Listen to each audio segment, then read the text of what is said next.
मेरा नाम भूमि शर्मा। कहाँ से हैं आप? मैं माउंट आबू राजस्थान। राजस्थान से। तो फिर क्या माहौल लग रहा है इस बार वाकई में मोदी सरकार मोदी आई गई, मोदी हमेशा जिंदा था, जिंदा है और हमेशा जिंदा रहेगा। भाई मोदी ही आएगा। जय मोदी हारेगा और केजरीवाल जीतेगा। भाई मोदी आना चाहिए, मैं तभी निर्णय ये होगा दिल्ली एक मिनट मैं एक मिनट ये सिजुका जैसी बातें मत करो मीठी मीठी, ठीक है? बातें करो भली तीखी लेकिन अच्छी बातें। आएंगे केजरीवाल ही आएंगे। क्यों केजरीवाल से तो तुम्हारा निर्माण ना आज हो सका था ना कल होगा। भाई दिल्ली का निर्माण ना तो आज हो सका था ना कल होगा केजरीवाल के आने से। याद रखना, दिल्ली वैसे ही जाएगी। दिल्ली गई हुई है, दिल्ली हमेशा जा चुकी है। नहीं उठ रही है दिल्ली तुम्हारी। दिल्ली उठेगी नहीं, मोदी के आने से उठेगी दिल्ली। भाई उठेगी, बिल्कुल बेकार है। ठीक है तुम चाहते हो तो इस बार देख लेना। Sir sir sir sir sir sir sir sir क्या लग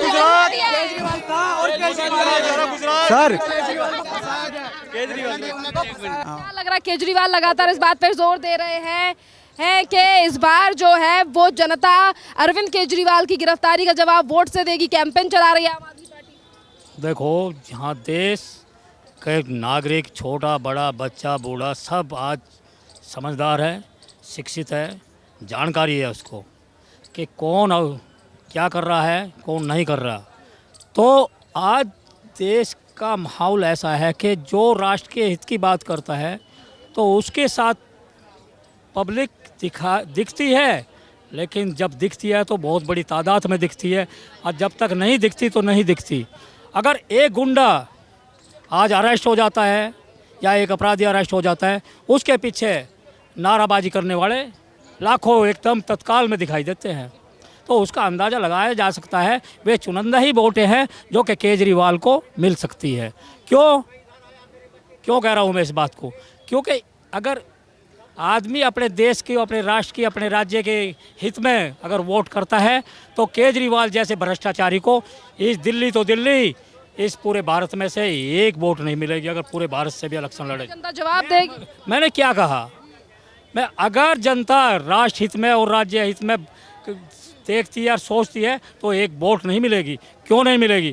क्योंकि दिल्ली की जनता को लूटा भी है, ठगा भी है और बेवकूफ़ भी बनाया है। संजय सिंह जो हाल ही में बेल पर आए, वो कह रहे हैं जेल के ताले टूटेंगे, केजरीवाल छूटेंगे। तो कह भैया, जेल के ताले टूटेंगे, केजरीवाल छूटेंगे, बात सही है, लेकिन वे आतंकवाद आएगा कहाँ से जो तोड़ेगा उस ताले को?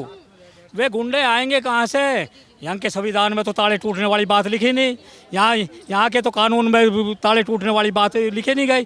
तो इनकी सोच देखो कैसी, जेल के ताले टूटेंगे, यानी कि एक आतंकवाद ग्रुप आएगा और जेल के ताले को तोड़ेगा और केजरीवाल को उड़ा के ले जाएगा बाहर। तो इनकी सोच देखो कितनी गंदी सोच है। मोदी डर गए केजरीवाल से।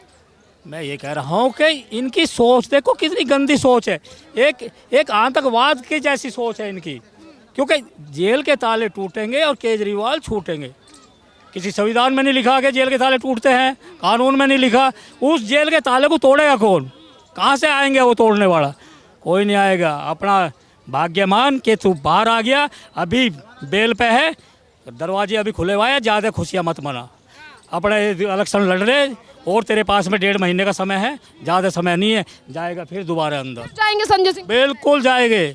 क्यों जाएंगे? क्योंकि कोर्ट पे विश्वास नहीं था इनको, इसलिए जाएंगे। क्योंकि आज इनके मुंह पे टेप लगा दी गई है मोदी ने कि संजय सिंह को बाहर छोड़ करके, कि अगर मोदी की कोर्ट है तो संजय सिंह बाहर कैसे आया। तो इसलिए इनको ये चीज़ें समझता है समझदार आदमी। और जो बेवकूफ़ बड़े से पीछे चल रहा क्या, हाँ वहाँ चलना है, हमें आलू पूड़ी मिलनी है और को एक छोटी 20 रुपए वाली कोल्ड ड्रिंक पीनी है हमें, और एक अपराधी का सहयोग देना। अगर यहाँ प्रधानमंत्री की अगर किसी से लड़ाई है तो वो आतंकवाद से लड़ाई है, भ्रष्टाचार से और परिवारवाद से। किसी मजहब से नहीं, किसी धर्म से नहीं, किसी जाति से नहीं, किसी बिरादरी से नहीं। उनकी केवल लड़ाई है तो एक अपराधी से लड़ाई है। तो अगर एक अपराधी के साथ कोई कानून कोई बुरा करती है, बुरा कह कोई ठीक तरीके से उस पर पेश आती है, उसको बंद कर देती है उठा के, तो उसके पीछे बहुत सारे केजरीवाल खड़े हो जाते हैं। कहा हाँ मैं केजरीवाल, मैं भी केजरीवाल हूँ। अरे उसने तो भ्रष्टाचार करा, तूने भी भ्रष्टाचार करा, आगे तू केजरीवाल कैसा बन गया? यूँ देखोगे अपने आप ही दलदल में घुसती जा रही जनता। सोच देखो जनता की कि आज अच्छा कहने के लिए हिम्मत भी होनी चाहिए, देशभक्ति भी होनी चाहिए, सच्चाई बोलने के लिए। यूँ तो केजरीवाल बहुत सारे भी फिरे हैं, अब बहुत सारे बातें होती है, लेकिन इस देश के अंदर वही काम करेगा जो देश की सेवा करेगा। आज बीजेपी सेवा कर रही है तो बीजेपी राज करेगी, कल कोई और सरकार आएगी तो वो राज करेगी जो देश की सेवा कोई करेगी। नहीं आएगी, बीजेपी ही रहेगी। आ रहा है मोदी फिर बात। अरे यार आए पड़े हैं, साडा मोदी बल्ले बल्ले, बाकी सारे थल्ले थल्ले।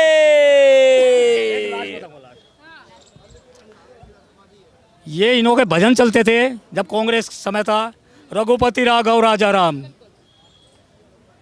पप्पू पिंकी नमक हराम, कांग्रेस गठबंधन गुंडों का धाम, और रघुपति राघव राजा राम। 4 जून को इनका काम तमाम, भारत के पीएम बड़े महान बोल रहे हैं जय जय श्री राम। तो यहाँ देश बदल चुका है, अब इनका अंत आ चुका है। देख लेना आप 4 जून का जो परिणाम आना, तो इनका नाम लेने वाला नहीं मिलेगा कोई भी। अभी लह लह मचा रही है जनता पर, क्योंकि शोर कौन मचा रहा है? या तो उसकी वोट नहीं, कहाँ से हैं? नहीं तो घर में। कहाँ से? की मैं मेरठ से, उत्तर प्रदेश मेरठ से, रविंद्र आर्य नाम है मेरा। मैं तो सीधे साफ कहता हूँ। युवा है, राहुल गांधी की गारंटियों को लेकर क्या कहेंगे? वो कह रहे हैं हम फटाक से जो है वो गरीबी देश से मिटा देंगे। ऐसा कुछ नहीं है, फटाक से नहीं है। एक राजनीतिक विचारधाराओं की लड़ाई है। कांग्रेस एक अपनी अलग विचारधारा पर चुनाव लड़ रही है, भाजपा का एक अलग विचारधारा है, उनका चुनाव लड़ने का एक अलग मुद्दा हो सकता है। लेकिन मैं यहाँ केवल मीडिया से केवल यही कहना चाहूँगा कि चुनाव में एक निष्पक्ष भूमिका के तौर पे मीडिया को रहना चाहिए। मीडिया जो एक नैरेटिव सेट कर रहा है, राइट, कभी आप टीवी ऑन करके देखेंगे ना, उसमें विपक्ष को भी उतना समय मिल पा रहा है अपनी बात रखने का। वो केवल मीडिया एक तरीके से राजतंत्र के इशारों पर ही नाचता हुआ दिख रहा है। बाकी रही बात मोदी जी की, मोदी जी के कई मुद्दे उन्होंने बहुत बढ़िया काम किए हैं जो कि मानने योग्य हैं। 370 उन्होंने हटाया देश में से, राम मंदिर का निर्माण किया, ये भी एक बहुत बड़ा कलंक जो है देश से मिटाया उन्होंने। लेकिन कई मुद्दों पे अभी भी भाजपा को काम करना जरूरी है। बेरोजगारी है, मणिपुर अभी भी जल रहा है, लद्दाख में अभी भी आंदोलन हो रहा है। तो इन चीज़ों को लेकर भाजपा को सोचना होगा और जनता को एक चीज़ केवल पूछा था, आप युवा है, राहुल गांधी पे भरोसा करते हैं? मैं बिल्कुल राहुल गांधी पे भरोसा नहीं करता हूं, क्योंकि 10 साल पहले आप देश की स्थिति देखेंगे तो डेफिनेटली कांग्रेस भ्रष्टाचार में लिप्त हुई पार्टी है। तो हम उस पर दोबारा भरोसा नहीं कर सकते हैं, क्योंकि देश को एक पॉजिटिव माइंडसेट की ज़रूरत है। और वो देश को पुराने ही ढर्रे पर कास्टिज्म या धर्म के आधार पर विभाजन करने की राजनीति कर रहे हैं। उनका मुद्दा है जातीय जनगणना, जो कि मुझे नहीं लगता इस चुनाव में सफल हो पाएगा। कह रहे थे आप? राहुल गांधी क्या है, वो किस लिए 70 साल क्या किया उसने? ये जितने चोर को अभी 450 सीट लाएंगे ना, 460 सीट, फिर सबको ले जाएंगे धीरे धीरे पिंजरे में डाल के, फिर सबको जितना चोर भ्रष्टाचार है ना सबको। एक तो बिहार में हमारा लालू का खानदान है, एक ममता, एक केजरीवाल, सबको ले जाएंगे अभी सब। डर गए मोदी जी विपक्ष से, गठबंधन से? चोर हमेशा जोर से बोलता है, जो चोरी करता है ना वो सीना टाकता है, वो इसीलिए चोर है। मोदी जी डर कहाँ डर रहा है यार, मोदी डर रहे हैं हम लोग। आपकी बेटी कह तो रही है कि मोदी जेल में होंगे, विपक्ष भी कह रहा है जब सरकार बदलेगी तो बीजेपी के नेता भी जेल में। सरकार आने वाली, अरे उसको अभी ये इस उम्र में छोड़ दीजिए, उसका उम्र में छोड़ दीजिए, फिर दूसरा उम्र में खोजिए। कुछ नहीं, अभी 50 साल यही चलेगा, अभी मोदी ही। मैं ये बोल रहा था, राहुल गांधी जी अपने मतलब कि स्टेट में पहले करे ना, जो अभी महिलाओं को 8,500 रुपये देने का वादा कर रही है, वो अपने स्टेट में करे पहले, फिर यहाँ पे इंडिया। हाँ, पहले कर्नाटक में जहाँ उनकी सरकार है वहाँ पे करे ना।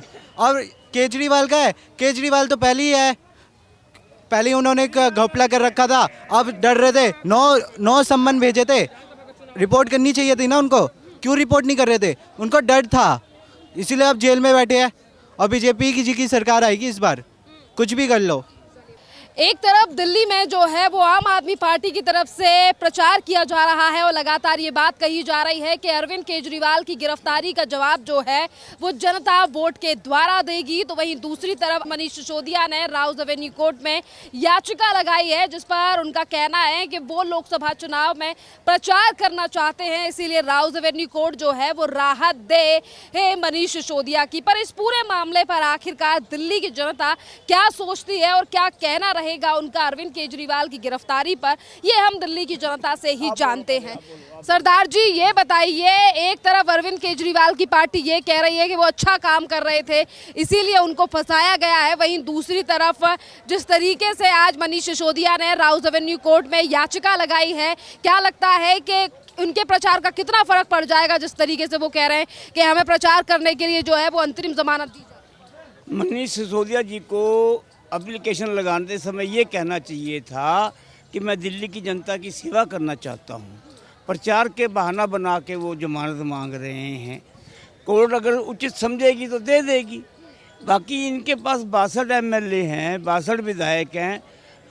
केजरीवाल जी इस्तीफा देके किसी को भी कार्यकारी CM बना दें, जब तक वो अंदर हैं। दिल्ली का कारोबार तो चले, दिल्ली का काम धंधा तो चले, सारा विकास ठप पड़ा हुआ है।